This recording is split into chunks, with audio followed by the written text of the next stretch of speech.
Good morning, students. Students, today once again I am here to discuss one another role of microorganisms in the human welfare. Students, today I will discuss how the microorganisms are helpful for us as a biocontrol agents. Students, as we know that in modern days, nowadays after the green revolution, ठीक है, why where the agricultural practices has increased too much, the farmers are looking for chemicals which are used as a insecticide, pesticide or weedicide to control diseases as well as the pests.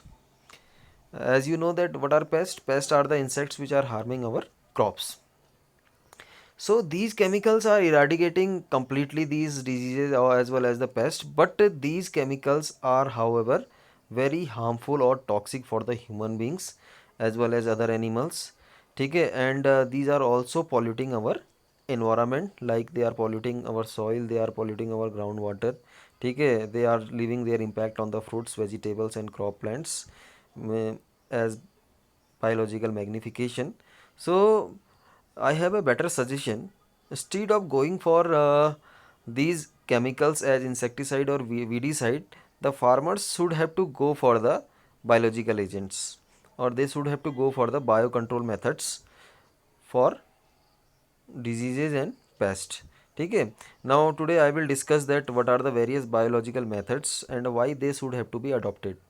Student, now I am telling you that biological control method is a kind of method, ठीक है, of controlling pests in agriculture, ठीक है, and it relies on basically natural predation and not on the chemicals. Means I mean to say that कि biological control method is depending or it relies on the predation method. Means if there is a pest, so definitely in the nature there will be a predator for that particular pest.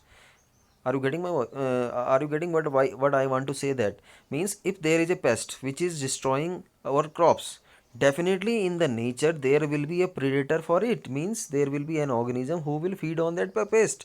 So instead of using chemical to kill them, why we should have not to go for that particular predator. Now organic farmers believe that biodiversity furthers help. It means if there will be biodiversity, I mean to say that ki each and every organism which is present in this earth have its important role in the biodiversity or in the food chain.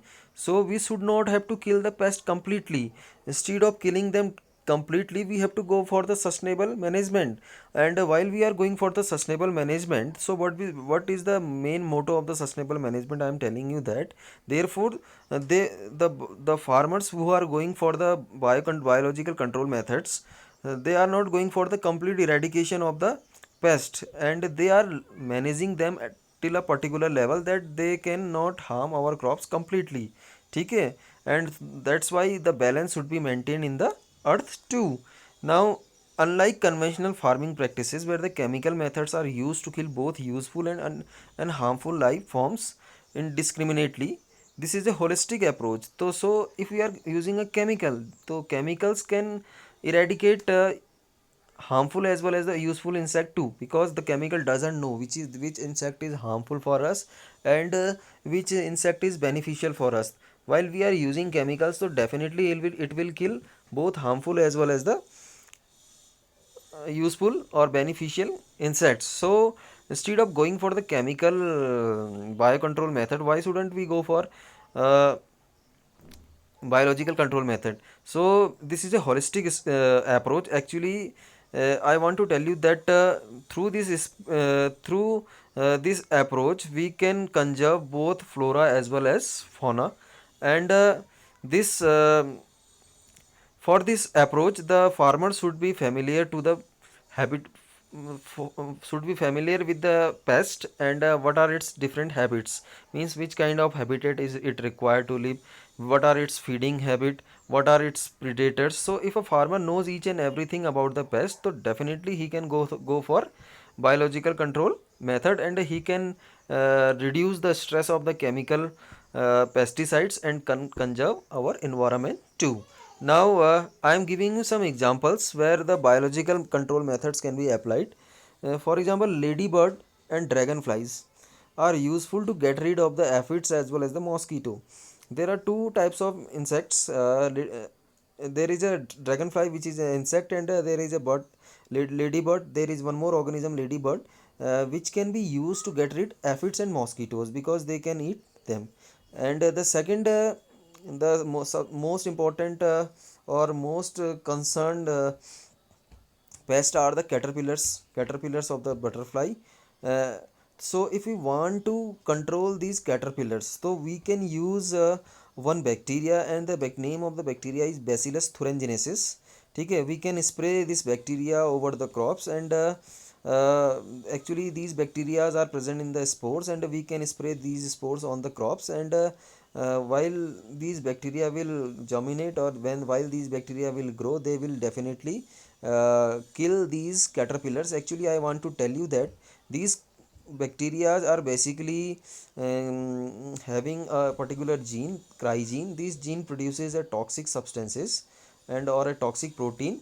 While the caterpillar eats this toxic gene, or this toxic bacteria, then it releases a toxic substance which makes perforation in the internal wall of the intestine of this uh, caterpillar, and they will die. So the larvae can be killed with the help of these bacterias.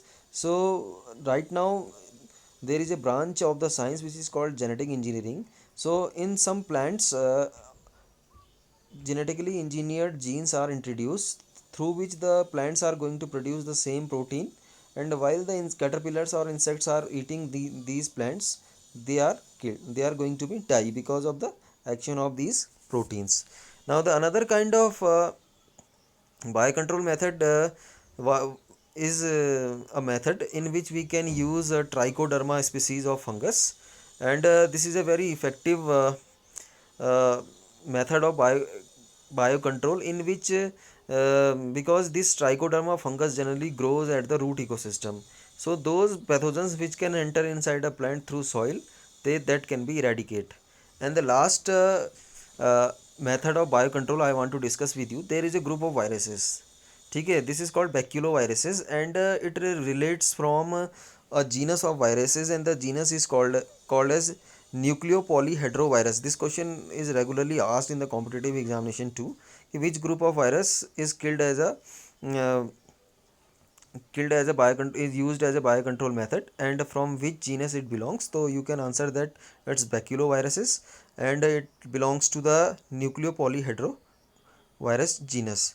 Okay, actually these viruses are uh, species specific, means they do not harm any other species. They are species specific. They are acting on, or they are active, they are functioning on a particular species only. Means if we are using these viruses, so these will be pest specific. They will harm only the pest species, and they will not harm to the any other non target insect as well as plant as well as bird or fish or any other living organism. Okay, so if there is a sensitive ecological sensitive area, so we can use baculoviruses to eradicate particular insects from that particular area.